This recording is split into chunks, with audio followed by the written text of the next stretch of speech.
students. In the last video, we had done the solutions of a mains paper 29th Jan shift 1. Hope you might have revised that paper. In the today's video, we are going to discuss the next shift paper, beta.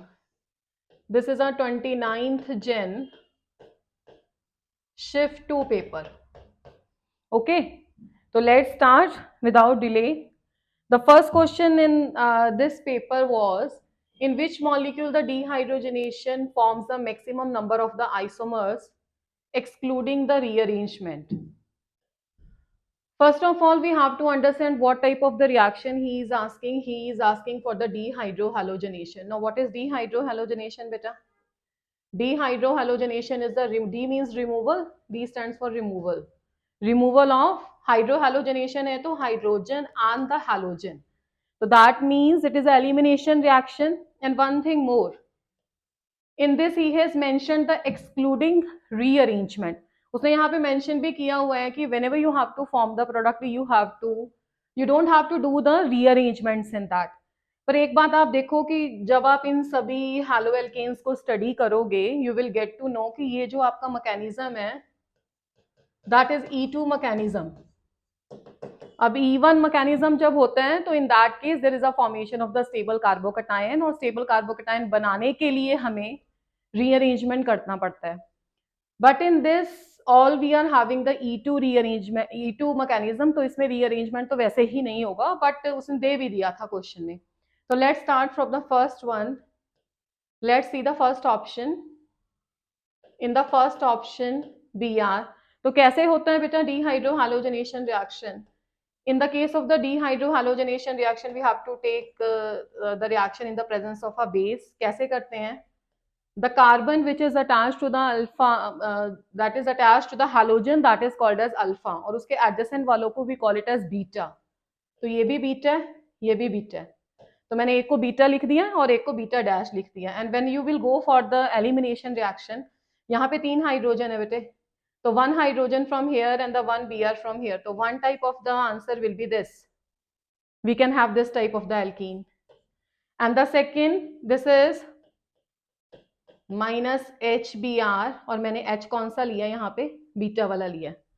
In the second one, we can have the removal of this hydrogen. So when you will remove this hydrogen, then you will have here the double bond. So we are here getting the two types of alkenes. The first is this alkene, the second is this alkene. You can very well see बेटा, यहाँ पे तो दोनों hydrogen atom है, तो इसमें तो there is not at all any possibility of the cis and the trans. तो यहाँ पे तो बनेगा एक आइसोमर. यहाँ पे cis trans की पॉसिबिलिटी है. ये वाला आपका क्या हो जाएगा? ट्रांस. और यहाँ पे क्या बन सकता है? ये वाला भी बन सकता है. This is cis. So if we count the total number of isomers in this, so this is 2 isomers. So total number of the isomers forms in the first question are the 3 isomers. So this we have done for the first. Second option is this one. अब जिस carbon पे Br है तो this is called as alpha carbon. अब इसके साथ तो बेटा एक ही कार्बन है तो this is a beta. So what will be the product in the second case?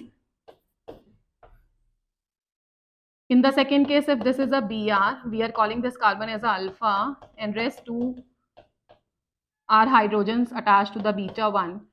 तो इसमें आप एलिमिनेशन करोगे तो आपके पास क्या आ जाएगा? आपके पास ये प्रोडक्ट आ जाएगा. अब इस वाले पे 2 हाइड्रोजन है और हमें पता है कि दोनों सेम ग्रुप्स अटैच हैं, तो ना वो सिस कैटेगरी में आएगा ना ट्रांस में आएगा, तो वहां पे भी आएगा आपका 1 isomer. This we have taken for the first 2. Now next third example में क्या है? Third example में this is a alpha, तो these two are the beta. But around the alpha same arrangement है, तो अगर मैं इस वाले में से HBr माइनस करूं तो what will be the product बेटा? This. और you can do, यहाँ पे भी आप डबल बॉन्ड लगा सकते हो दूसरी वाली साइड पे, वो एक ही बात है. इस वाले में भी सिस एंड ट्रांस 2 की पॉसिबिलिटी है. ठीक है, तो इस वाले में 2 आइसोमर्स बन जाएंगे. Now we are left with the last one. Last one वाला fourth one, यहाँ पे लिख देते हैं इसको E2 के नीचे. Fourth one वाले में क्या है? ये देखो बेटे, ये आपका अल्फा कार्बन हो गया, ये बीटा है. इस पे 1 2 3 4 बॉन्ड बने हैं, तो यहाँ पे ही आपके पास डबल बॉन्ड आएगा. We will be getting this answer. यहाँ पे भी क्या है, 1 आइसोमर है. तो उसने हमसे क्वेश्चन में ये पूछा हुआ था कि which is having the maximum number of the isomers possible excluding the rearrangement. Rearrangement हमने किसी में करना नहीं है, पहले ही डिस्कस कर लिया था. Now maximum number of isomers किस में बनेंगे, फर्स्ट में देखिए 3 है. फर्स्ट वाली ऑप्शन में कितने बन जाएंगे, 3 बन जाएंगे. सेकेंड वाली ऑप्शन में 1 आइसोमर है. थर्ड वाली ऑप्शन में अगेन दिस वाले में we are having the 2 isomers. Fourth वाली ऑप्शन में अगेन 1 आइसोमर. तो maximum number of the isomers we are having in the option number 1. Okay, तो let's see the next one. Which one of the following complexes has a zero spin only magnetic moment? बेटा zero spin only magnetic moment, तो that means he is talking about कि mu s क्या होना चाहिए, zero होना चाहिए. Spin only magnetic moment. Now क्या formula होता है, what is the value of the spin only magnetic moment? This is equal to root of n into n plus 2 bm. Bm here is a unit, that is a Bohr magneton, and where what is n here? N is equal to the number of unpaired electrons. अब इस question में बेटा बहुत direct question है. देखो उसने zero spin only dipole moment बोला है, इसका आंसर जीरो कैसे आएगा जब n आपके पास क्या होगा, जीरो होगा. तो दैट मीन्स कोई भी अनपेयर्ड इलेक्ट्रॉन नहीं है, then you are getting the zero magnetic movement, zero spin only magnetic movement. तो let's see the options one by one. The first option is Fe F6 3 negative. In order to solve the question क्या करते हैं हम, सबसे पहले metal के ऊपर charge निकालते हैं. Now here the metal is +3. What is the electronic configuration of the iron? Iron is 3d6 and 4s2. When we are solving it for iron +3, तो बेटा 2 electrons will be removed from the outermost shell. Electrons सबसे पहले कहाँ से जाते हैं, outermost 4s से जाएंगे. देन इज दिस, तो आपके पास क्या आ जाएगा 3d5. तो ग्राउंड स्टेट में इसकी इलेक्ट्रॉनिक कॉन्फ़िगरेशन क्या आ जाएगी, 1 2 3 4 5. This is 3d5, this is 4s and this is 4p. Here I have made 4d, 1 2 3 4 5. Now the question is you have to check out the ligand over here. What is the ligand over here? The ligand is a F negative. अब F negative कैसा ligand है बेटा, F negative है weak field ligand, ये weak ligand है. तो weak ligand क्या होता है, weak ligand less force of repulsion exert करता है मेटल के d इलेक्ट्रॉन से, तो उसमें पेयरिंग नहीं होती. तो that means it is no pairing is involved. No pairing is involved, तो इसका मतलब है 6 ligands को अगर इलेक्ट्रॉन डोनेट करनी है तो they have to utilize the next orbitals sp3d2. तो ये वाले आपके जो इलेक्ट्रॉन्स हैं वो अनपेयर्ड रहेंगे, तो n की वैल्यू आएगी 5. तो ये तो नहीं हो सकता बेटा, because we want mu to be 0 और n 0 आएगा तभी म्यू 0 आएगा. तो first option won't be the correct one. Now let's see the second one. Second one is cobalt. Cobalt वाला ना मैं आपको ये करा देती हूँ, फिर नेक्स्ट वाले में भी कोबाल्ट है. Then I will discuss one more important option जो इस क्वेश्चन में नहीं थी बट उसका भी क्वेश्चन पूछा जा सकता है. जैसे क्या है हमारे पास COF6 3 नेगेटिव. अब कोबाल्ट क्या होता है बेटे 27, तो this is 3d7 and the 4s2. Okay, तो कोबाल्ट +3 क्या हो गया, cobalt +3 would be 3d6. Now again just check out the nature of the ligand. The F negative weak ligand था और 6 कैसे आपके पास अरेंज होंगे, 1 2 3 4 5 6. तो जब भी हाइब्रिडाइजेशन होगी इसकी भी आउटर डी ऑर्बिटल यूज होगा. ठीक है, आउटर डी कॉम्प्लेक्स बनेगा, तो इसमें भी अनपेयर्ड इलेक्ट्रॉन्स क्या बच जाएंगे, 4 बच जाएंगे. तो ये भी आपका आंसर नहीं हो सकता. मैं थर्ड को अभी ड्रॉप करके ना फोर्थ कर लेती हूँ, फिर उसके बाद हम इसे रब करके थर्ड को डिस्कस करेंगे और एक और ऑप्शन डिस्कस करेंगे. फोर्थ ऑप्शन देख लेते हैं पहले, FeH2O6. कई स्टूडेंट्स के माइंड में आ रहा होगा कि ma'am how you are checking whether it is a strong ligand और द वीक लिगेंड. बेटा we have the electrochemical series. ठीक है, उसमें आपको उनकी पोजीशन के बेस पे देखना पड़ता है. वैसे भी इतनी सारी प्रैक्टिस आप लोग कर चुके हो तो you must be aware of कि F नेगेटिव और वाटर तो वीक ही लिगेंड है, और 2 क्वेश्चंस में F नेगेटिव दिया हुआ था और एक में water. Now what is Fe, this is 3d6 and the 4s2 same आ गया, Fe+3 फिर से क्या आ गया आपके पास 3d5, और वाटर क्या है फिर से वीक लीगेंड है। तो students if the water is a weak ligand तो that means again what we have to do, we don't have to pair, है ना, तो हमें पेयरिंग करनी नहीं है। तो 5 आपके पास क्या रहेंगे 1 2 3 4 5, n is equal to 5 रहेगा, sp3d2। So that means all the 3 examples that we have discussed, example number 1, example number 2 and the example number 4, all 3 are having the weak ligands। दो में तो सेम ही था F negative, and the fourth example is a water and the water weak ligand है Fe3+ में। तो इन वाले cases में there will be the no pairing, और पेयरिंग नहीं होगी तो क्या होगा हमारे पास जितने अनपेयर्ड इलेक्ट्रॉन है आउटर डी का कॉम्प्लेक्स बन जाएगा। ठीक है, now the option number 3, option number 3 को चेक करते हैं। तो लेट्स रब दिस, मैं 2 इसके पार्ट रब कर देती हूँ, फोर्थ वाला भी हटा देते हैं और फर्स्ट वाला भी हटा देते हैं। Okay, now let's check it out. देखो ऑप्शन क्या था हमारे पास, ऑप्शन था CO C2O4 3 नेगेटिव। बेटा when we are discussing CO C2O4 3 negative, इस वाली ऑप्शन में ऑक्सालेट लीगेंड है। C2O4 से आप समझ ही गए होंगे क्या स्ट्रक्चर होती है इसकी, ऑक्सैलिक एसिड से है ना, CO नेगेटिव ऑक्सैलिक एसिड से 2H+ हटा दो तो आपके पास ऑक्सालेट बन जाता है। And one more important thing is oxalate भी आपका स्ट्रॉन्ग लीगेंड तो नहीं है, हाँ इंटरमीडिएट लीगेंड है ये एक, बट इसमें जो मोस्ट इंपॉर्टेंट थिंग थी क्वेश्चन में क्या था कि कोबाल्ट की आपने ऑक्सीडेशन स्टेट चेक करी, कोबाल्ट क्या है अगेन +3, और इसमें जो C2O4 2 नेगेटिव या आप बोल सकते हो कि ऑक्सालेट 2 नेगेटिव लगा हुआ था, ये एक तरह का इंटरमीडिएट लिगेंड था, मतलब वीक तो नहीं था वीकेंड से। तो जब आपका मेटल हाई ऑक्सीडेशन स्टेट में है, if your metal is in high oxidation state, in that case if the ligand is even the intermediate ना, then it will lead to the pairing, तो उस केस में पेयरिंग हो जाती है। देखो इसमें क्या होगा, कोबाल्ट 3+ की इलेक्ट्रॉनिक कॉन्फ़िगरेशन आपको आती है, we just have written this is 3d6, तो 3d6 को मैं पहले पेयर अप कर देती हूँ बिकॉज व्हेनेवर, और इसका रीजन क्या है, metal is in the high oxidation state along with the weak intermediate ligand.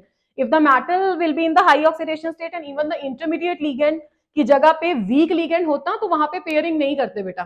ठीक है, 1 2 3 4 5, तो 1 2 3 4 5 6, तो यहाँ पे आपके पास ये हो गया 3d, ये हो गया 4s और ये हो गया 4p। कितने इलेक्ट्रॉन्स ऑर्बिटल चाहिए इसको एम्प्टी, ऑब्वियसली 6 कोऑर्डिनेशन नंबर, तो 6 1 2 3 4 5 6, खैर ये तो क्वेश्चन नहीं पूछा हुआ हमें हाइब्रिडाइजेशन का, but still I am doing in all the examples. D2sp3, तो that means it is having the inner D, okay, this is the inner D complex, और इसमें नंबर ऑफ अनपेयर्ड इलेक्ट्रॉन्स कितने हैं 0, नंबर ऑफ अनपेयर्ड इलेक्ट्रॉन 0 है, तो आपका dipole moment भी क्या आ जाएगा, dipole moment is again the 0 because we had already discussed the dipole moment is equal to the n into n+2।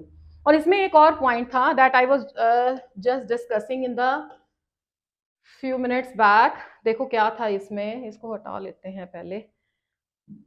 देखो मैं यहाँ पे ना 2 कॉम्प्लेक्स की एग्जांपल लिखती हूँ, जैसे आपके पास कोबाल्ट है, कोबाल्ट के साथ अमोनिया का कॉम्प्लेक्स था and this is a cobalt 2+, okay, and the another is a complex of cobalt with the same ammonia, but in this case this is 3+। तो इस केस में what is the ligand बेटा, here the ligand is a ammonia। now the question is the metal here is in the +2 oxidation state and the ligand is again not a weak ligand, okay, ammonia weak ligand नहीं है, वो भी border line वाला case आ जाता है, जैसे oxalate आपका intermediate ligand था। तो इस वाले केस में होती है no pairing of ligands, no pairing of electron, sorry. तो ये कैसा कॉम्प्लेक्स बनेगा, जिसमें large number of unpaired electrons होंगे, ठीक है, हाई स्पिन कॉम्प्लेक्स बनेगा, डाइपोल मूवमेंट ज्यादा होगी, और सेम आपका metal in the high oxidation state है and the border ligand is there, तो in that case there will be the pairing, वो बिल्कुल सेम वाला केस आ जाएगा जैसे ऑक्सालेट वाला केस आपने सॉल्व किया है ना। और इसमें रीजन अमोनिया नहीं है, ऐसा नहीं है कि आज अमोनिया का मन है कि मैं वीक एक्ट करूंगा तो वो वीक कर रहा है, आज अमोनिया को लग रहा है कि मैं स्ट्रॉन्ग करूंगा, no, this is actually due to the oxidation state of the metal. If the metal is in the your high oxidation state, तो क्या होगा,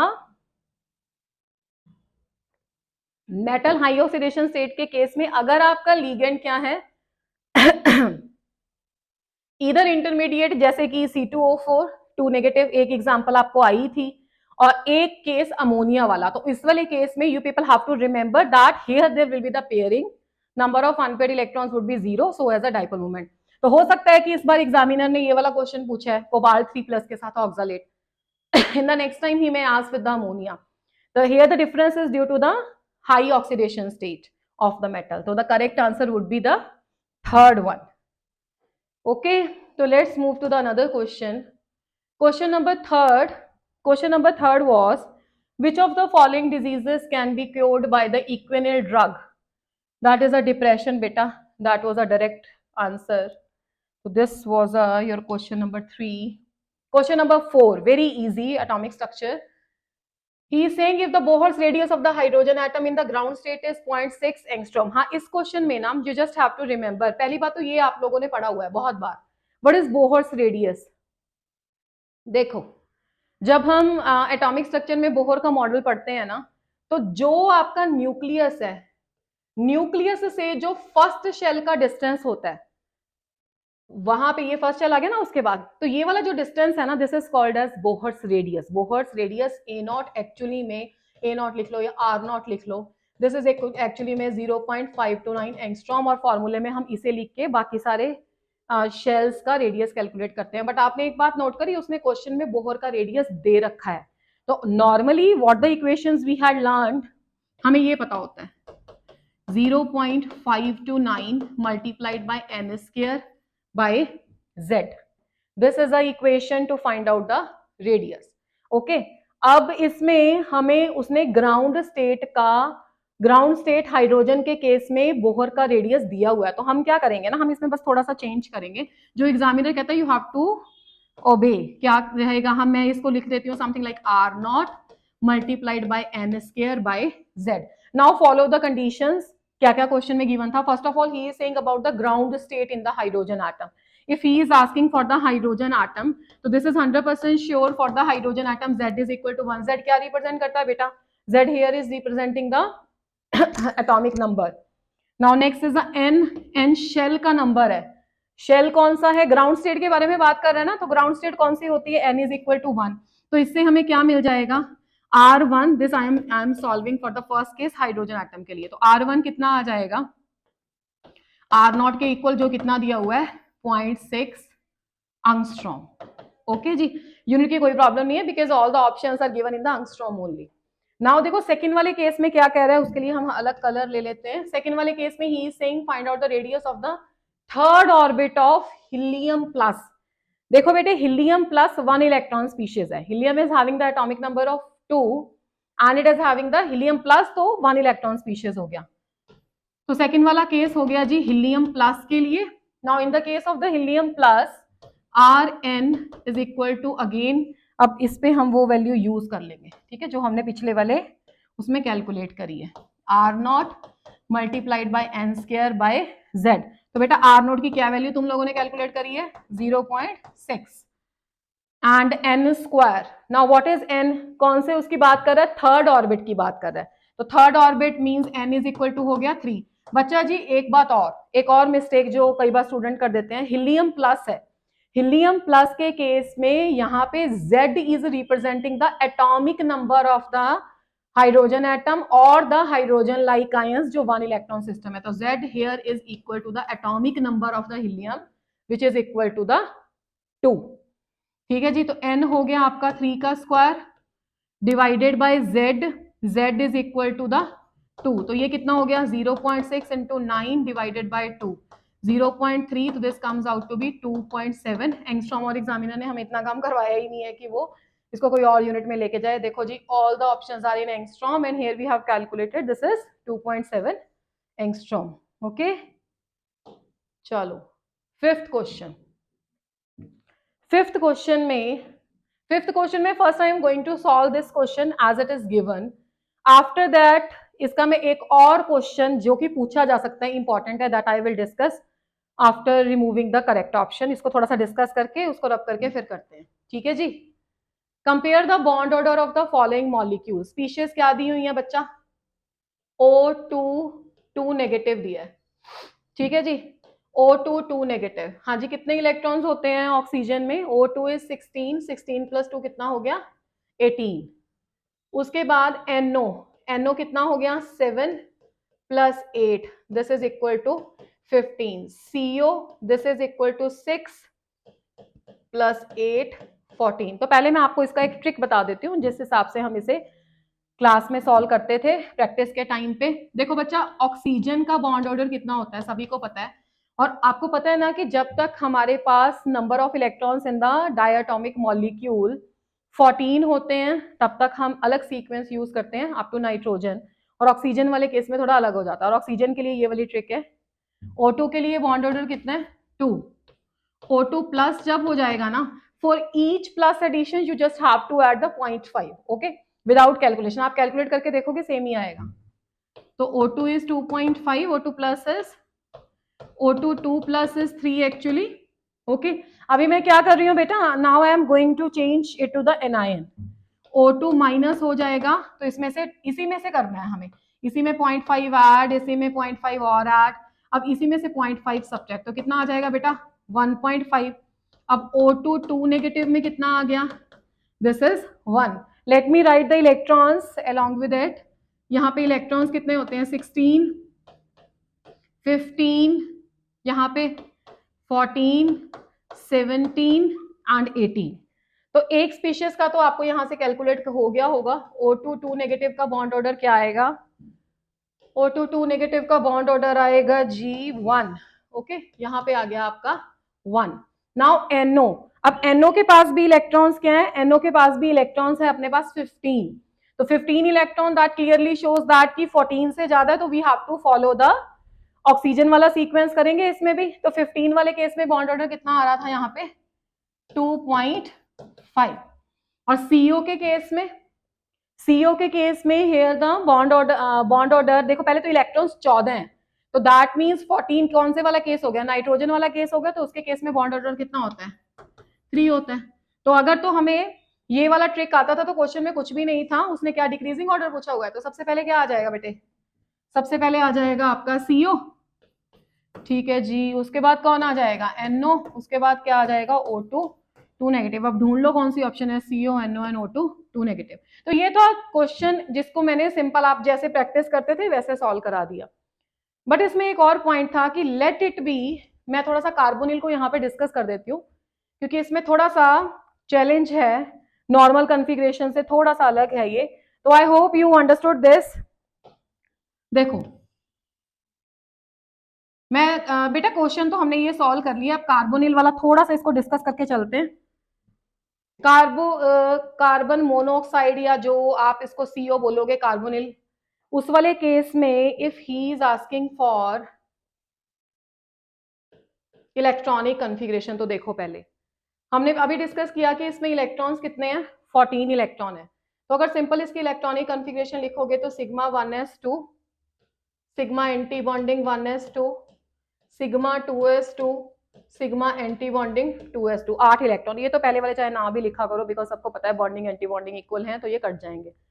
उसके बाद क्या आएगा? Now we are following the nitrogen sequence ना, तो नाइट्रोजन वाले केस में आता है उसके बाद π2px, π2py, sigma 2pz, pi antibonding 2px, pi antibonding 2py, sigma antibonding 2pz।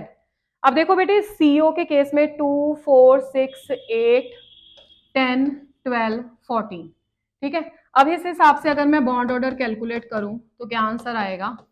Half of number of electrons in bonding minus number of electrons in anti bonding. Bonding में कितने electron है मैं इसको छोड़ रही हूँ, 2 4 6, anti bonding में 0 तो 3, ठीक है। तो इस हिसाब से बॉन्ड ऑर्डर 3 आता है और 3 हमने कैलकुलेट किया था। नाउ द क्वेश्चन इज कि अगर मैं CO का क्या करूं, if I am going to change the CO to the CO plus, तो आप कहां से इलेक्ट्रॉन निकाल रहे हो? ऑब्वियसली आउटरमोस्ट शेल से इलेक्ट्रॉन निकालोगे। सिग्मा 2pz से आपने इलेक्ट्रॉन निकाला, सिग्मा 2pz से आपने इलेक्ट्रॉन निकाला, तो what is a bond order? देखो बेटे एंटी बॉन्डिंग में तो कोई इलेक्ट्रॉन था ही नहीं, आपके पास क्या आ गया यहाँ पे 5 माइनस 0, तो ये आ गया 2.5। तो अगर मैं इसके बॉन्ड ऑर्डर का ऑर्डर लगाऊं तो बॉन्ड ऑर्डर किसका ज्यादा है बच्चा? CO का ज्यादा है। किससे ज्यादा है? CO प्लस से ज्यादा है। और हमें पता है कि हमारे पास बॉन्ड लेंथ जो होती है वो इनवर्सली प्रोपोर्शनल टू किसके होती है, inversely proportional to the bond order होती है। ओके, तो अगर मैं बॉन्ड लेंथ का ऑर्डर लगाऊं तो मेरे पास आना चाहिए CO प्लस की बॉन्ड लेंथ CO से बड़ी, but this is not true experimentally. Experimentally क्या देखा गया कि आपके पास CO प्लस की बॉन्ड और लेंथ जो है that is less than the CO। तो इफ इट इज ट्रू तो कहीं ना कहीं तो देखो थोड़ी सी प्रॉब्लम है, या तो हमने जो इलेक्ट्रॉनिक कन्फिग्रेशन लिखी है उस इलेक्ट्रॉनिक कन्फिग्रेशन में MOT के अकॉर्डिंग कुछ ना कुछ चेंज है। ठीक है, उसका रीजन क्या है? ऑल्दो 3 की कैलकुलेशन यहां तक सही है, जैसा क्वेश्चन आपको आया था इतना भी आपको पता होता तो you may score the full marks, इसमें कोई प्रॉब्लम नहीं है। बट इन केस ऐसे बॉन्ड लेंथ वाला क्वेश्चन आता तो उसके लिए देखो एक्चुअल क्या है इसमें, ऑन द एक्चुअल ग्राउंड्स देखो इसमें क्या होता है। ये मैं मॉडर्न थ्योरी से समझा रही हूँ, बहुत सारे साइंटिस्ट ने डिफरेंट डिफरेंट थ्योरीज ली हैं CO को एक्सप्लेन करने के लिए। अब CO में जो कार्बन है this is 2s2 and 2p2 ना बेटा, and the oxygen is the 2s2 and the 2p4। Okay, तो नॉर्मली कैसे रहा होगा, the carbon is the 2s and here is the 2p 1 2, and in the case of the oxygen and you know beta oxygen is a more electronegative than the carbon, और जब भी electronegative element होता है उसकी energy lower हो जाएगी, तो उसकी थोड़ी हम लोअर एनर्जी पे बनाएंगे levels. This is for the oxygen, this is the 2s and this is the 2p। अब होता क्या है ना हियर इन दिस केस, देखो सीक्वेंस तो वैसा फॉलो होना चाहिए था, पहले सिग्मा 2s होना चाहिए था, फिर सिग्मा एंटी बॉन्डिंग 2s होना चाहिए था, फिर पाई 2px होना चाहिए था वगैरह वगैरह। पर इसमें देखो क्या होता है चेंज, इसमें सबसे पहले तो नो डाउट आएगा आपका, मैं यहाँ पे लेवल लिख देती हूँ, आप उस सीक्वेंस को जरा ध्यान से देख लेना। Let me use some bright colour. This is sigma 2s सबसे पहले होता है। Okay, after the sigma 2s होना क्या चाहिए हमारे पास, सिग्मा स्टार 2s होना चाहिए ना। बट इन दिस केस आपको पता है कि whenever you are studying the bonding, the most important thing is you have to consider the two most important factor. The one is bond formation तब होता है सबसे पहले तो होना चाहिए most important की सिमेट्री सेम होनी चाहिए, ठीक है। And the second factor is की एनर्जी कंपैरेबल होनी चाहिए। अब जो आपका 2s है ना और यहाँ पे जो pz है, देखो बेटे ये आ गया आपका 2px, ये 2py, ये 2pz। यहाँ पे in the case of the 2s and the 2pz mixing हो जाती है, तो as a result of the mixing ये मैंने जो प्योर 2s लिखा है एक्चुअली में इसमें सिग्मा sp(z) वाला करेक्टर आ जाता है, ठीक है। अगर उस पर भी हम नहीं जाते, हम इसका मैं इसका आपको एनर्जी का सिंपल जैसे तुम लोगों ने पढ़ा है उससे ऑर्डर लिख के दिखा दूं, तो यहाँ पे सिग्मा 2s आएगा, उसके बाद आपके पास आता है पाई 2px, पाई 2py, उसमें ले लेते हैं येलो कलर, उसके बाद आता है सिग्मा 2pz, और ये जो sigma anti bonding 2ps, sigma anti bonding 2s है ना, ये यहाँ पे चला जाता है सिग्मा एंटी बॉन्डिंग 2s। और उसके बाद जो इसके वाले ऑर्बिटल है pi star 2px, pi star 2py, और लास्ट में सिग्मा स्टार 2pz। आपने कॉन्फ़िगरेशन देख ली है और सबको आती भी है, तो ज्यादा कंफ्यूजन ना हो तो मैं इसको ना वो वाला पोर्शन रब कर देती हूँ so that you can easily identify the sequence. ठीक है जी, अब ये देखो यहां से आपको क्लियर हो रहा होगा कि क्या चल क्या रहा है। सबसे पहले क्या आ गया सिग्मा 2s, उसके बाद क्या आया पाई 2px और पाई 2py, after that is sigma 2pz, after that is sigma star 2s, इससे भी ज्यादा शूट कर जाता है, फिर pi star 2px, pi star 2py and sigma star 2pz। हमारे पास कितने इलेक्ट्रॉन थे इन the case of the carbon 2s2 and the 2p2 is there, तो 4 electrons were there with the carbon बेटा।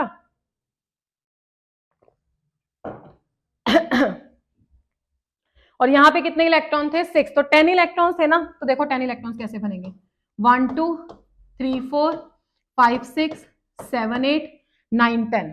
तो इसका मतलब है whenever you are seeing the CO molecule, तो जिसका होमो है, होमो क्या होता है भाई, HOMO is the highest occupied molecular orbital, और जब भी इलेक्ट्रॉन्स को रिमूव कराना है तो from where the electrons have to be removed, they are from the HOMO, है ना। तो इसका जो हाईएस्ट एनर्जी वाला इलेक्ट्रॉन है that is not present in the bonding, that is present in the antibonding. Ma'am इससे क्या change है? इससे तो ये चेंज है बेटा जी, जब आप इसका बॉन्ड ऑर्डर निकालते हो सिंपल CO का, अभी मैंने इसको कैटायन नहीं बनाया, तो क्या आएगा 2 4 6 8 -2, तो आंसर अभी भी क्या आ रहा है आपका 3। Okay, but if I am doing for CO plus, ठीक है जी, तो in the case of the CO plus क्या हो जाएगा, now you are removing the outermost electron from the antibonding, not from the bonding, तो that means in the CO plus bond order क्या आ जाएगा 1/2 8 माइनस, बच्चा जी कहां से जा रहा है अब आपका लास्ट इलेक्ट्रॉन? एंटी बॉन्डिंग से जा रहा है, तो sigma star 2s is a HOMO, तो दैट इज 1 ओवर हियर, तो दिस इज 7/2 3.5। तो अब मैं अगर बॉन्ड ऑर्डर का ऑर्डर लगाऊं, what is the order of the bond order? Bond order का ऑर्डर है CO प्लस का ज्यादा है in comparison to the CO। And what about the bond length? Bond length फिर किसकी ज्यादा हो जाएगी? CO की greater then CO plus, and that is in agreement with the data. ये मैंने वैसे आपको एडिशनल बता दिया, अदरवाइज जो क्वेश्चन था वो तो आप ट्रिक से भी कर सकते थे। इन दोनों केसेस में आपको पता है कि नाइट्रोजन और ऑक्सीजन और O2 2 नेगेटिव में आपकी ऑक्सीजन वाली सीक्वेंस फॉलो होगी, उस हिसाब से कर लिया, और इसमें नाइट्रोजन वाला आ गया तो 3 आ गया, ठीक है। Otherwise if he is asking for the कि इसका बॉन्ड लेंथ का क्या ऑर्डर होगा या क्या है, तो उस वाले केस में आपको ये एक्सप्लेनेशन नीडेड है। चलिए let's move to the next. Which one of the following ores contain the sulphide ions? बेटा आप देख रहे हो कि हर पेपर में ये क्वेश्चन आ रहा है। मेलाकाइट में आपके पास कॉपर होता है, copper carbonate, copper hydroxide, calamine भी नहीं हो सकता, इसमें जिंक कार्बोनेट होता है। स्फेरेलाइट में होता है जिंक सल्फाइड, और यहाँ पे होता है आपका फेरस कार्बोनेट। तो the correct option is your third one. Next question, question number 7। Question number 7 is a good question, easy था, बहुत कर सकते थे आप आराम से। देखो जब भी आपके पास क्लासिफिकेशन चैप्टर से क्वेश्चन आता है ना बेटा, और क्लासिफिकेशन चैप्टर में भी सबसे पहले मेन ग्रुप से आपके पास क्वेश्चन आया, और वो भी बोरॉन फैमिली से ना, तो you have to be extra conscious, because boron family में ऑल्टरनेशन इफेक्ट होता है, कहीं ना कहीं आपके पास कुछ ना कुछ ट्रेंड डिस्टर्ब रहते हैं, रेगुलर इंक्रीज और रेगुलर डिक्रीज नहीं होता। देखो उसमें क्या है, क्योंकि तब तक डी आपका फिल हो जाता है, उसकी वजह से काफी सारे चेंजेस आते हैं। पहले स्टेटमेंट पढ़ते हैं। Ionisation enthalpy difference from the boron to the aluminium is more than that of the aluminium to the gallium. Okay, boron से एल्यूमिनियम तक का डिफरेंस आयनाइजेशन एंथैल्पी का एल्यूमिनियम टू गैलियम से क्या है दिया हुआ? मोर है। बिल्कुल ठीक कह रहे हो जी आप, कैसे ठीक कह रहे हो? देखिए ग्रुप नंबर 13 हो गया ये, boron, aluminium, gallium, indium, helium. Let's write the electronic configuration. Now in the case of the boron, this is 2s2p1. I have written 2 one time because वही same है आपके पास. So this is 3s2 and the 3p1. But बेटा when we are talking about the gallium ना, gallium के case में क्या हो जाएगा? 3d10 4s2 and the 4p1. और इंडियम के केस में क्या हो जाएगा? 4d10 5s2 and the 5p1. और थैलियम के केस में तो बच्चा जी 4f भी ऐड हो जाएगा, 4f14 5d10 6s2 6p1. अब देखो क्या हुआ, if he is asking about the ionisation enthalpy, आपको पता है आयनाइजेशन एंथैल्पी साइज से रिलेट करती है, साइज z इफेक्टिव से रिलेट करता है। तो बोरॉन टू एल्यूमिनियम, तो डाउन द ग्रुप क्या होता है? साइज बढ़ता है, साइज बढ़ना चाहिए था और बढ़ रहा है, और रेगुलर वे में बढ़ रहा है जी। अब आगे देखो एल्यूमिनियम टू गैलियम क्या होता है। एल्यूमिनियम टू गैलियम में ना 2 काउंटर इफेक्ट्स ऑपरेट करते हैं। क्या होता है इसमें? जब हम एल्यूमिनियम टू गैलियम आते हैं तो जो आपके रेगुलर ग्रुप का टेंडेंसी रहता है कि down the group there is a increase in the number of the shells, and the second thing is screening effect और द शील्डिंग इफेक्ट। उन दोनों के कारण जो आपका Z इफेक्टिव है वो डिक्रीज हो जाता है और साइज बढ़ जाता है। तो साइज बढ़ना चाहिए, जैसे कि बोरॉन टू एल्यूमिनियम में बढ़ा है, मतलब वी आर थिंकिंग कि ऐसा होना चाहिए था। But what happened in the case of the gallium? In the case of the gallium we are having the 3d10, और बेटा D क्या होता है? D are having the highly diffused shape, and if the D orbitals are having the highly diffused shape, तो that means वो क्या, ये D है। उसके बाद 4s है, ये 4p है। ये वैसा ही है कि ये जो 3d है वो अपना पुअर शील्डिंग है, पुअर शील्डिंग है मतलब पीछे वाले को न्यूक्लियस से बचा नहीं पाता है, ठीक है। तो डी से सारा चार्ज एस्केप करके किसको पकड़ लेगा, एस और पी को पकड़ लेगा। This is a poor shielding effect ना। अब ये शील्ड ही नहीं कर पा रहे हैं न्यूक्लियस की पुल से due to its highly diffuse shape, तो फोर्थ शेल जो है न्यूक्लियस की तरफ पुल हो जाएगा, जेड इफेक्टिव बढ़ेगा। तो उस टेंडेंसी से देखा चाहिए जाए तो जेड इफेक्टिव आपका क्या हो रहा है, बढ़ रहा है। और अगर normal as with respect to the increase in the number of the shares देखा जाए तो जेड इफेक्टिव आपका उस केस में घट रहा है। और इन दोनों का थोड़ा सा कैंसलेशन होने की वजह से इतना ज्यादा इंक्रीज नहीं हो पाता जितना इंक्रीज होना चाहिए, ठीक है। और यही उसने लिखा हुआ है। ये तो मैं साइज की बात कर रही हूं, ठीक है जी। साइज यहाँ पे बहुत ज्यादा आपके पास इंक्रीज हुआ, यहाँ पे क्या हुआ, कम इंक्रीज हुआ। अब आयनाइजेशन एनर्जी देख लो, ionization energy inversely proportional to the atomic size हो जाएगी, ठीक है। इसका साइज बहुत ज्यादा बड़ा, ठीक है, बोरॉन टू एल्यूमिनियम बहुत ज्यादा है, तो इसका मतलब है यहाँ पे आयनाइजेशन एनर्जी क्या होगी, कम होगी, और यहाँ पे आयनाइजेशन एनर्जी उतनी कम नहीं हो पाएगी। तो साइज का इफेक्ट, साइज अगर ज्यादा चेंज नहीं हो रहा है सेकेंड टू थर्ड में, तो इसका मतलब है आयनाइजेशन एनर्जी में भी इतना डिफरेंस नहीं आएगा। वही उसके क्वेश्चन में था कि आयनाइजेशन एनर्जी का जो डिफरेंस बोरॉन से एल्यूमिनियम से आता है वो बहुत ज्यादा है, मतलब you people have to supply the more amount of energy, ठीक है। और नेक्स्ट वाले केसेस में क्योंकि साइज क्या होते हैं ना, ऑलमोस्ट सिमिलर से हो जाते हैं उसमें, क्योंकि दो काउंटर इफेक्ट्स इसमें ऑपरेट करते हैं। तो जितना आयनाइजेशन एनर्जी का डिफरेंस वहां पे है, जितनी घट वहां पे रही है उतनी वहां पे सेकंड वाले केस में नहीं घट रही है। तो ये करेक्ट है भाई, स्टेटमेंट 1 तो करेक्ट है।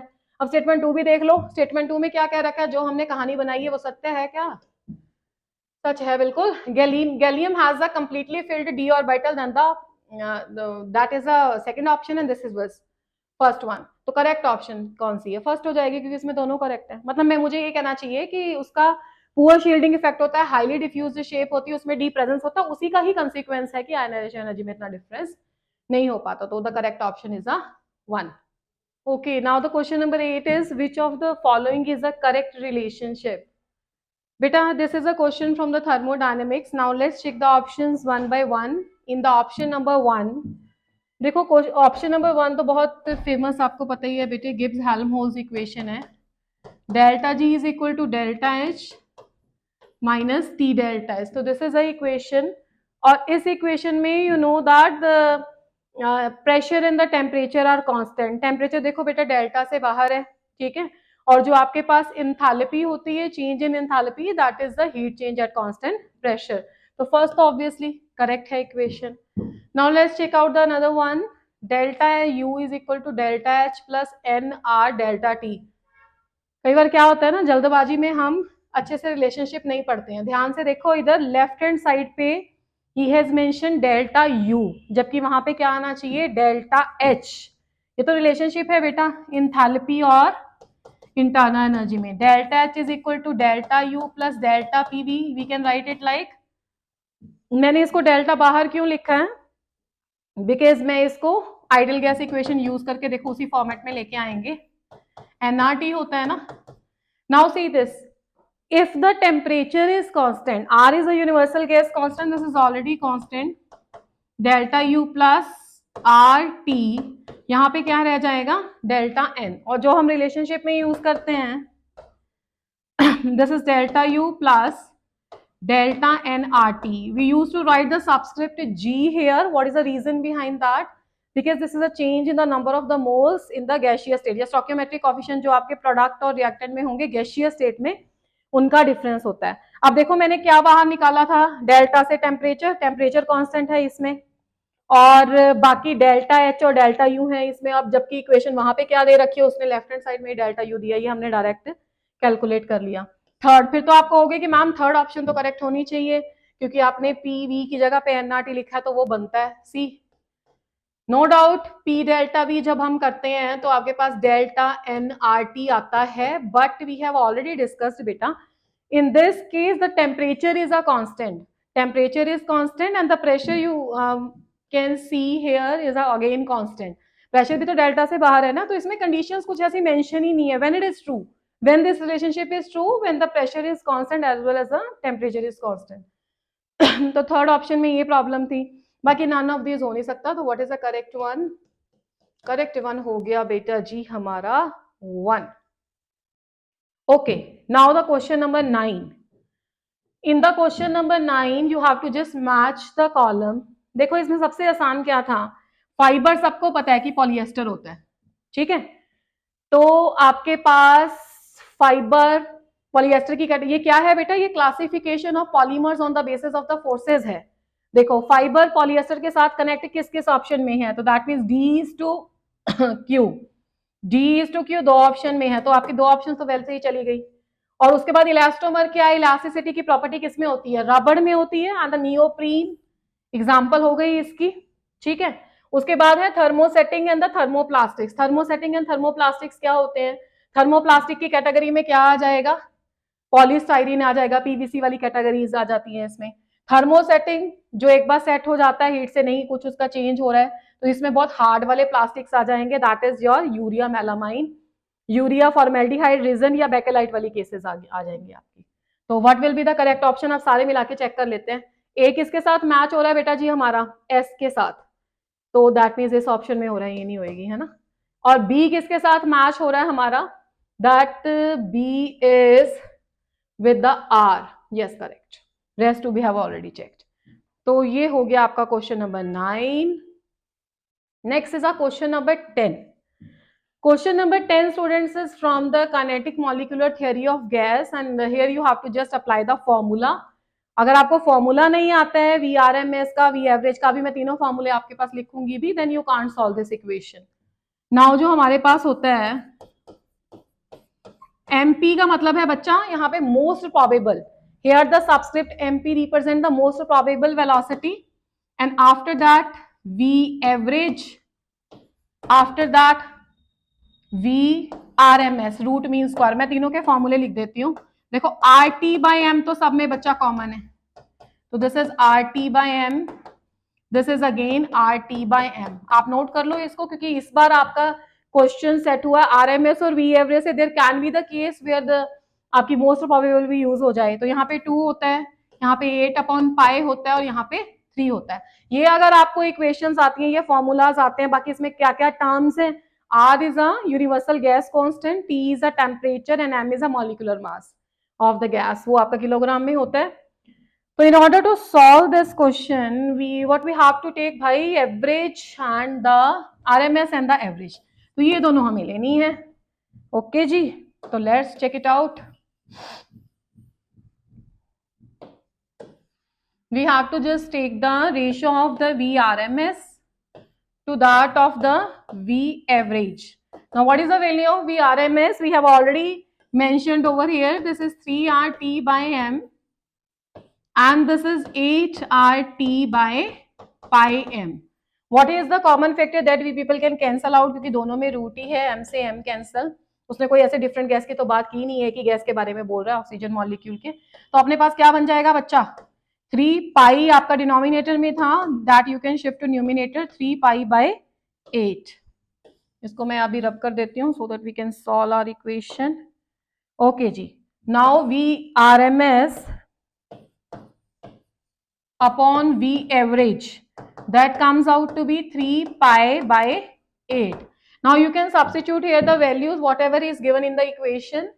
It is given as question में दिया हुआ है भाई, this is alpha pi upon alpha plus 5. आपको you have to squaring both sides, square both side करोगे तो आपके पास रूट कैंसिल हो जाएगा. तो we arrived at 3 pi by 8 is equal to alpha pi upon alpha plus 5. Multiply कर लो. This is 3 pi alpha plus 15 pi is equal to 8 pi alpha. उसको उधर shift करेंगे तो बच्चा क्या हो जाएगा, this is 5 pi alpha and this is the 15 alpha. So from this equation here we are having the 5 pi alpha and this is having the 15 pi, not the alpha. Equation को ध्यान से solve करना बेटे. 15 pi. तो here pi and pi gets cancelled, 5, तो that means 15 by 5 हो गया 3. तो alpha comes out to be 3. 3 है ऑप्शन में, yes it is. तो 3 is the answer of alpha. तो इस क्वेश्चन में if you know the formulas then you can easily do the calculations. Okay. Now see the question number 11. In the question number 11, this is a S block question, what he is asking, the thermal decomposition products of the lithium nitrate are.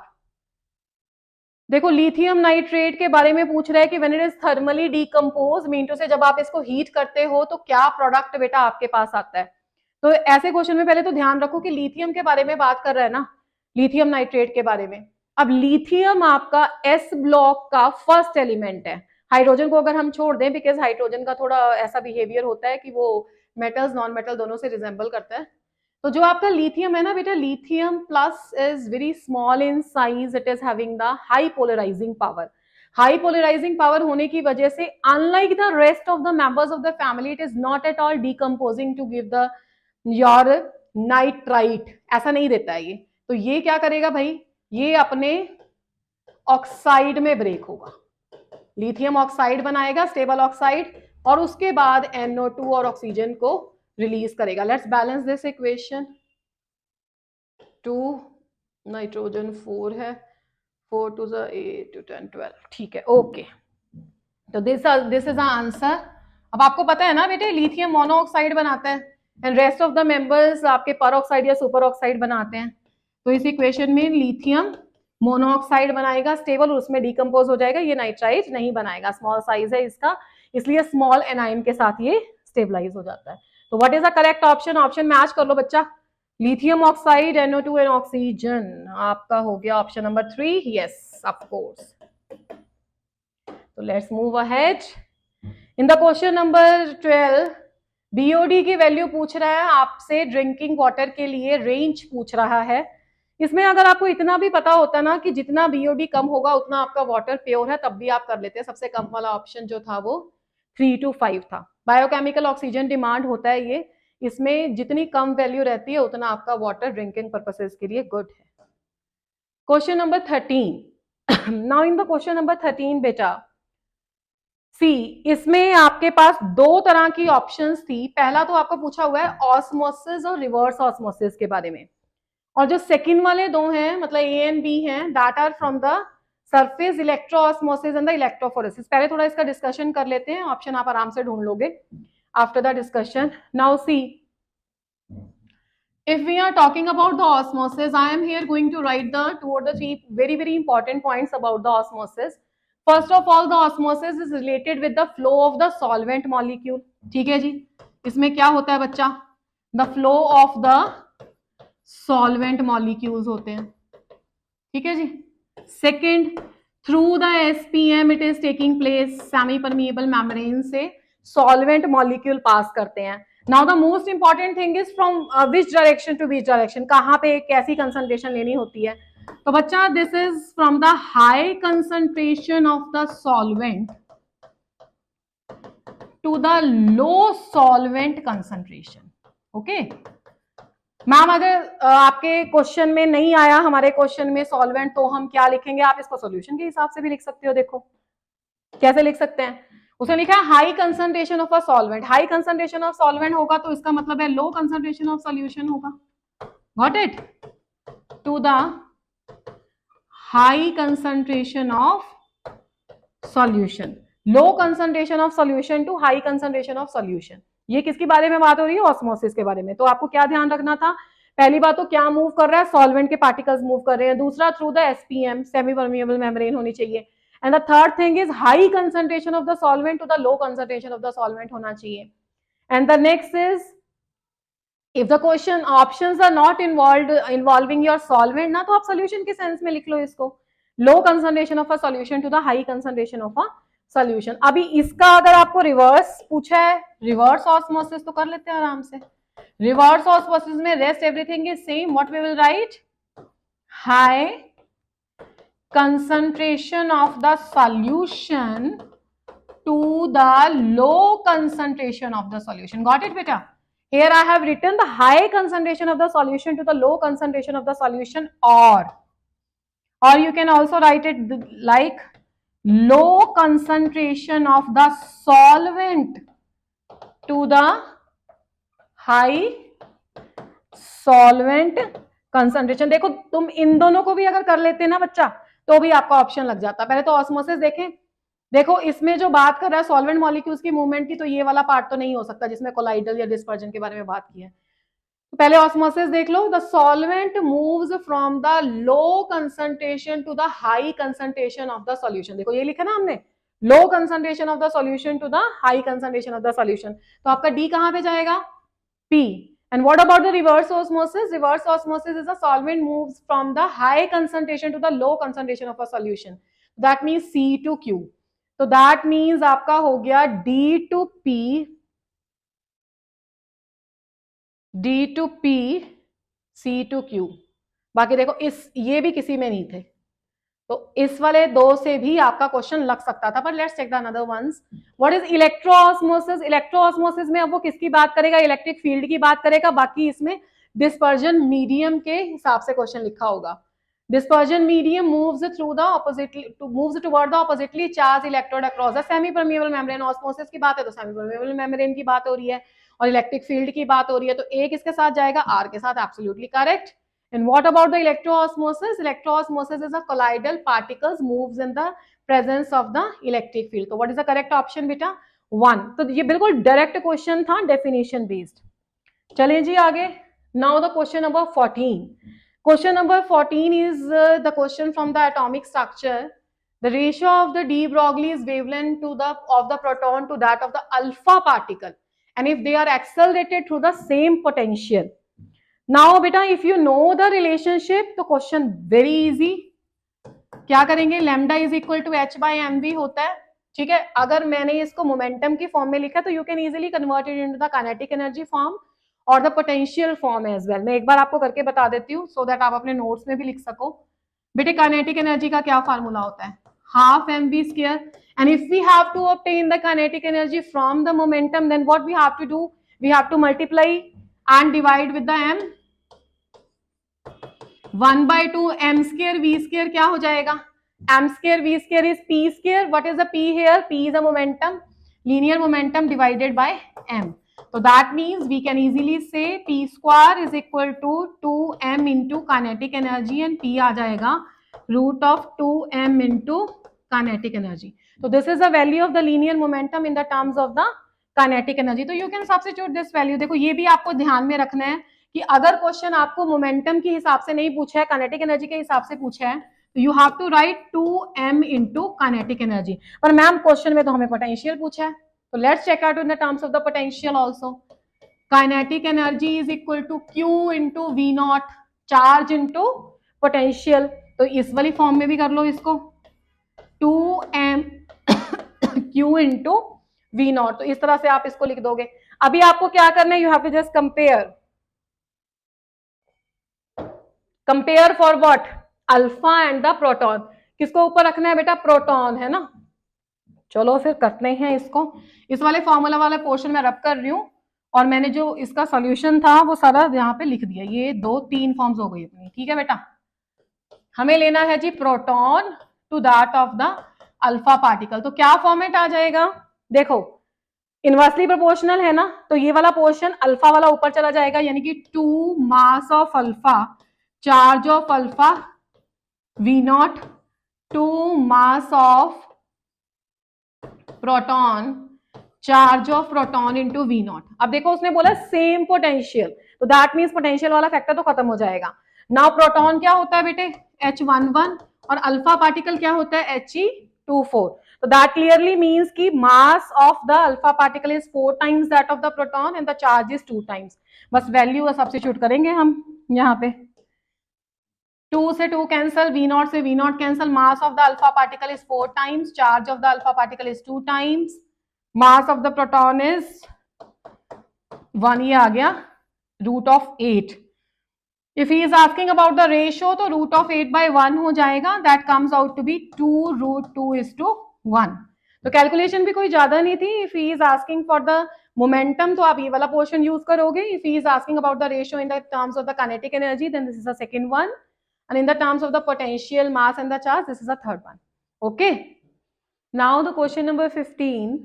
In this question, he is asking which of the following is produced when the propanamide is treated with the bromine in the presence of KOH. Last paper में भी हमने ये question discuss किया था. This is about the Hofmann bromamide reaction. क्या दे रहा है बेटा? ये दे रहा है प्रोपेनामाइड. तो this is CH3 CH2C double bond ONH2. ये हो गया जी प्रोपेनामाइड. And we have to just react it with the bromine in the presence of the KOH. Degradation है ये. इसमें एक कार्बन लेस वाला एमीन फॉर्म होगा. अमोनिया लिखा गया है, इसकी जगह पे हमें NH2 होगा. ठीक है जी. तो क्या बनेगा बेटा? This is CH3 CH2 and the NH2. तो that means we are having the ethylamine और इथेनामाइन. तो ethylamine is given in the option number 3. Okay, let's move to the next question. In the question number 16, this is the organic question. Consider the following reaction. एक organic का molecule दिया हुआ है and he is asking for the major product. Okay, major product P में उसमें आगे पूछा है number of the alpha hydrogen atom. Means जो आपका product बनेगा उसमें alpha hydrogen atom you people have to find out. देखो बेटा, एसिडिक कंडीशन दी हुई है, हीट दिया हुआ है. पहले तो मैंने आपको पहले भी डिस्कस किया था लास्ट पेपर में भी कि whenever we are doing the organic question ना, तो सबसे पहले तो जो very first step है ना, you have to just identify the electrophile and the nucleophile. ठीक है, इलेक्ट्रोफाइल न्यूक्लियोफाइल अगर आपको पता लग जाएगा then you will get to know कि direction of the movement of electrons कहाँ से कहाँ होगा. तो इसमें भी देखो ऑक्सीजन के ऊपर क्या है? लॉन पेयर ऑफ इलेक्ट्रॉन है. तो ये न्यूक्लियोफिलिक सेंटर हो गया और H+ हो गया आपके पास इलेक्ट्रोफिलिक सेंटर. ठीक है जी, इलेक्ट्रोफाइल हो गया. पहले हम इस मॉलिक्यूल को बना देते हैं. ये हो गया OH. Now this is a hydrogen. Oxygen पे प्लस आ जाएगा, 5 इलेक्ट्रॉन्स हो जाएंगे ना अब इसके पास, 1 2 3 4 5. ठीक है, अब H2O का लॉस हो जाएगा, इसमें से वाटर का लॉस हो जाएगा. वाटर का लॉस हो जाएगा तो क्या बन जाएगा जी? वी आर हैविंग, इसको एक बार दोबारा से ड्रॉ करते हैं. देखिए, जिस कार्बन से वाटर का लॉस हुआ है उस कार्बन पे क्या चार्ज आ जाएगा? प्लस चार्ज आ जाएगा. अभी हमारे पास कितनी मेंबर रिंग है? 1 2 3 4 5, 5 मेंबर रिंग है. और अगर the chances of ring expansion है हमारे पास तो 6 मेंबर रिंग बन जाएगी, स्टेबल हो जाएगा. तो कैसे करेंगे? देखो उसके रिंग एक्सपेंशन कैसे करनी है हमें. जिस कार्बन एटम पे पॉजिटिव चार्ज है, the very next to that carbon atom is alpha carbon atom, और उसके साथ वाला कार्बन एटम क्या हो गया? Beta carbon atom. हमें क्या करना है ये मैं आपको एक ट्रिक से सिखा देती हूँ. It will be very easy for you to solve the questions like that.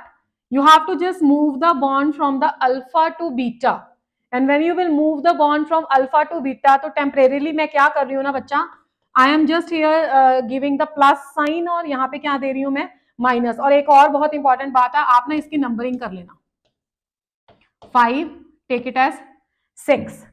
अब देखो बेटा, अल्फा टू बीटा हुआ तो बीटा पे नेगेटिव था ना, तो जिस बीटा पे नेगेटिव था वो इसके साथ ज्वाइन हो जाएगा. ठीक है, 6 मेंबर रिंग हमारी बन जाएगी. This is a 6 member ring. Let's number again, वही वाला फॉलो करो. अब देखो बीटा पे नेगेटिव और ये वाला पॉजिटिव तो न्यूट्रलाइज हो गए. आपके पास 1 पोजीशन पे क्या आ जाएगा? पॉजिटिव चार्ज आ जाएगा. ठीक है, और 1 के साथ एक एल्काइल ग्रुप भी है. Positive charge 2 3 4 5 6. ये 6 नंबर कार्बन एटम पे भी एक एल्काइल ग्रुप आपके पास प्रेजेंट था. ठीक है, ये alkyl group 6 number carbon atom पे है. चलो, अब कार्बोकेटायन बन गया. हमें क्या करना है? यहां से क्या हो जाएगा? एलिमिनेशन हो जाएगा. ये अल्फा कार्बन एटम होगा जिसपे पॉजिटिव चार्ज है, यहां से आप हाइड्रोजन लॉस करो. मेजर प्रोडक्ट देना है तो आप मोस्ट सब्स्टिट्यूटेड दोगे. हाइड्रोजन बाहर जाएगा, यहाँ पे आ जाएगा आपके पास डबल बॉन्ड. तो this will be the alkene. ये क्या बनाया बेटा हमने? This we have formed the product P. पर क्वेश्चन ये नहीं था. देखो, in the question he is asking about the number of the hydrogen atoms in the product P. Let's count the number of hydrogen atoms. 3 here, 3 here, 6 7 8 9 10. और major product बनाया था मैंने, most substituted alkene है. और आपके पास क्या हो जाएगा?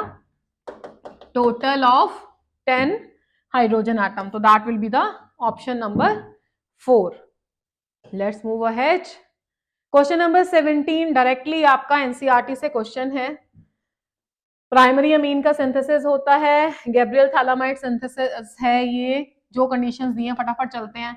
बेटा जब भी आपके पास कोई भी इलेक्ट्रोनेगेटिव एलिमेंट उसके साथ हाइड्रोजन है तो दैट वुड बी एसिडिक, तो that is your plus and this is your minus. पहले इसको बना लेते हैं, this is C double bond O, C double bond O, यहाँ पे क्या आ जाएगा N, ठीक है। तो मैंने सबसे पहले क्या यूज किया, इसमें KOH यूज किया, क्या हो जाएगा H plus and OH negative, water इसमें से लॉस हो गया और आपके पास इसका पोटाशियम सॉल्ट फॉर्म हो जाएगा। Okay, what is the next reagent? Haloalkane is given, CH3 CH2 Br, KBr will be out and we are having beta in that place C double bond O, C double bond O, N CH2 and CH3, N alkyl बन गया यहाँ पे। Next reagent क्या था हमारे पास? We are having the NaOH, ठीक है, NaOH एक्वस फॉर्म में है, तो क्या होगा आपके पास, सॉल्ट बन जाएगा इसका C double bond O, O negative Na, C double bond O, O negative Na plus, और साथ में यहाँ पे CH3 CH2 NH2 अमीन बन जाएगा। वही प्राइमरी अमीन बनना था। प्राइमरी अमीन देख लो किस ऑप्शन में है और कितने कार्बन एटम वाला है। ऑफ कोर्स जितने कार्बन एटम हमें मेंशन थे, एमाइड नहीं हो सकता, एसिड नहीं हो सकता, ये दो में है, पर एक में आपके पास ये सॉल्ट करेक्ट है। तो 17 का हो जाएगा option number 1। Let's check out the question number 18. Question number 18 में he is asking about the color of the CrO5. CrO5 की बेटा बटरफ्लाई स्ट्रक्चर होती है, पेरोक्साइड टाइप की लिंकेज है इसमें, और वो पूछ रहे हैं कि ईथर में इसका क्या कलर होगा, तो that will be the blue in the colour. Question number 19. In the question number 19, the number of the voids in the 0.02 moles of a solid which form the HCP lattice is. अच्छा, मतलब आपको calculate करनी थी voids 0.02 मोल में, किस structure की बात कर रहे हैं? HCP की। हेक्सागोनल क्लोज पैकिंग में क्या होता है? 6 ऊपर वाले हेक्सागन में, 6 नीचे, 12, कॉन्ट्रीब्यूशन 1/6 हो गया, बाकी 2 हो गए आपके फेस सेंटर पे और 3 इन बिटवीन, 1 3, ठीक है। वैसे भी आपको पता ही होगा 6 होते हैं, तो यानी कि नंबर ऑफ द आपके पास लेटेस्ट पॉइंट्स या एटम्स कितने हो गए? N की वैल्यू हो गई इसमें 6। अब number of the atoms in the HCP अगर 6 हैं तो ऑक्टाहेड्रल वाइड क्या होती है? That is equal to the number of the lattice point, तो that is equal to the 6 only. And if we are saying about the tetrahedral, तो tetrahedral is what? This is the twice of N, तो that means 12। तो total voids कितनी हो गई बेटा? Total voids will be 16 + 2 18। अब हम देखेंगे वाइड्स पर एटम। वाइड्स पर एटम क्या हो गया? Total number of atoms are 6, तो we will be having the 18 divided by 3। 6 है ना एटम्स, तो ये आंसर आ जाएगा आपका 3, ठीक है जी। अब हमें कैलकुलेट क्या करना था? Number of the wides in the 0.02 मोल। तो अगर आपके पास पर एटम वाइड 3 है, 6 × 10⁻23 आपका एवोगैड्रो नंबर दिया हुआ है 0.02, तो कितना हो गया जी? 0.06 × 6 × 10⁻23, 36, 0.36, so 3.6 × 10⁻22 would be the correct option, which is the question, which is option number 1. Okay, let's move ahead. कर लिया है हमने इससे back 21, yes 19, 20 is not here in the slide. चलिए, in the question number 21 he is asking for how many oxides are acidic. बेटा इसमें से neutral oxide छोड़ दो, ठीक है, बाकी सब जो नॉन मेटल्स हैं they are forming the acidic oxides. We know कोई भी आपका एलिमेंट हाई ऑक्सीडेशन स्टेट में होगा तो उसका एसिडिक कैरेक्टर बढ़ता है। तो आपके पास कौन कौन से हो गए? 1 2 3 4 5, कितने हो गए? 5। तो there are the total of the 5 oxides which are acidic in nature. So these are the questions that are memory based and that are available with us. Hope you might have learned them. Please keep on practicing such type of questions and that will help you really to improve for the next exam. Okay, thank you. Happy learning.